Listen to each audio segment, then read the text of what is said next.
నేను భారతీయ జనతా పార్టీ ఎంపీని, నేను ఇక్కడ భారతీయ జనతా పార్టీ ఎంపీని. నేను దక్షిణ భారతదేశంలో మొట్టమొదటిసారిగా ప్రచారం జరిగితే నరేంద్ర మోడీ గారే స్వయంగా వచ్చి నా ఎలక్షన్ ప్రచారం చేసే విషయం మీకు తెలుసు. గా అడ్డ ఇది పార్టీకి ఊపిరి పోసే అడ్డ, నాయకులకు స్ఫూర్తినిచ్చే అడ్డ, రేపటి గెలుపుకు సంకేతం ఇచ్చే అడ్డ ఇలా షామిర్పేట అడ్డ. దాన్ని పట్టుకొని వాడు సైకోనా, శాడిస్టా, వాడు మనిషా, పశువా, వాడు ఏ పార్టీలో ఉన్నాడు, వాడు ఎవరి అండతో ఆ ధైర్యం చేస్తున్నాడు, వాడిని ఎంచుకోవాలి. కానీ బీ కేర్ఫుల్ కొడుక, బీ కేర్ఫుల్. మేము శత్రువుతో కొట్లాడతాం కానీ కడుపుల కత్తులు పెట్టుకొని కవలించుకునే సంస్కృతి మా రక్తం లేదు కొడుక, నా రక్తం లేదు.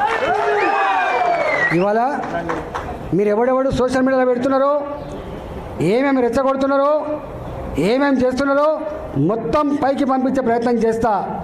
నేను అనుకుంటున్నా సంస్కారం ఉందని, సభ్యత ఉందని ఇట్లాంటి వాటిని అరికడతానని చెప్పి భావిస్తున్నా. అరికట్టకపోతే నష్టపోయేది ఎవరో అర్థం చేసుకోండి. మీరు నష్టం మాకు కాదు, మాకు ఏం తక్కువ ఉంది? అసలు మీరు ఎవరు? అసలు నీ శక్తి ఏంది, నీ యుక్తి ఏంది, నీ చరిత్ర ఏంది, మా చరిత్ర ఏందిరా? 2002లో వచ్చిన నా జిల్లాకి 2 సార్లు నేను జిల్లా పార్టీ అధ్యక్షుడిగా పనిచేసిన, నేను 2 సార్లు జిల్లా మంత్రిగా పనిచేసిన. నేను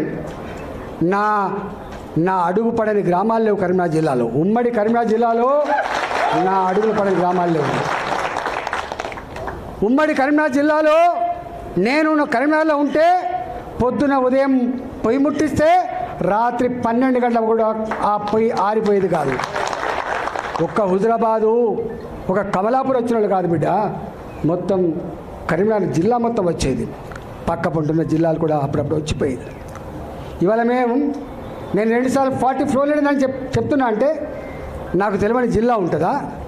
నేను పోని మండలం ఉంటుందా? నేను మాట్లాడినటువంటి జాతులు ఉంటాయా? మీకు మా చరిత్ర తక్కువ తెలుసుకోడు కా, మీ చరిత్ర మీకు తక్కువ తెలుసు. నేను ఆర్థిక మంత్రిగా ఉన్నాడు 110 కులాలు 120 కులాలు ఉంటే అనేక కులాలకి పాపం ఇప్పటిదాకా వాళ్ళకు ఎమ్మెల్యేలు కాలేదు, ఎంపీలు కాలేదు, వాళ్ళు గుర్తించిన పాపన పోతలేరు, వాళ్ళకు కుల సర్టిఫికేట్ లేవని చెప్పి నన్ను ఎవరు కోరలే.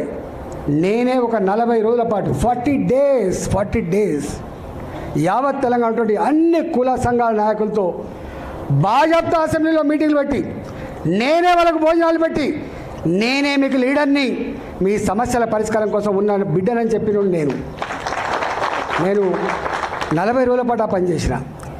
40 రోజుల పాటు అన్ని సమస్యలు తెలుసుకున్న తర్వాత నేను ఒక బీసీ కాన్క్లేవ్ అని చెప్పి బీసీ పార్లమెంట్ సభ్యులను, బీసీ శాసనసభ్యులను, బీసీ శాసన మండలి సభ్యులను, ఆనాడు మా స్పీకర్గా ఉన్న మత్స్వనాచారి గారిని, ఆనాడు కౌన్సిల్ చైర్మన్ ఉన్నటువంటి స్వామి గౌడ్ గారిని, మంత్రులందరితో ఒక మీటింగ్ పెట్టినా. 3 రోజుల పాటు పెట్టాను నేను.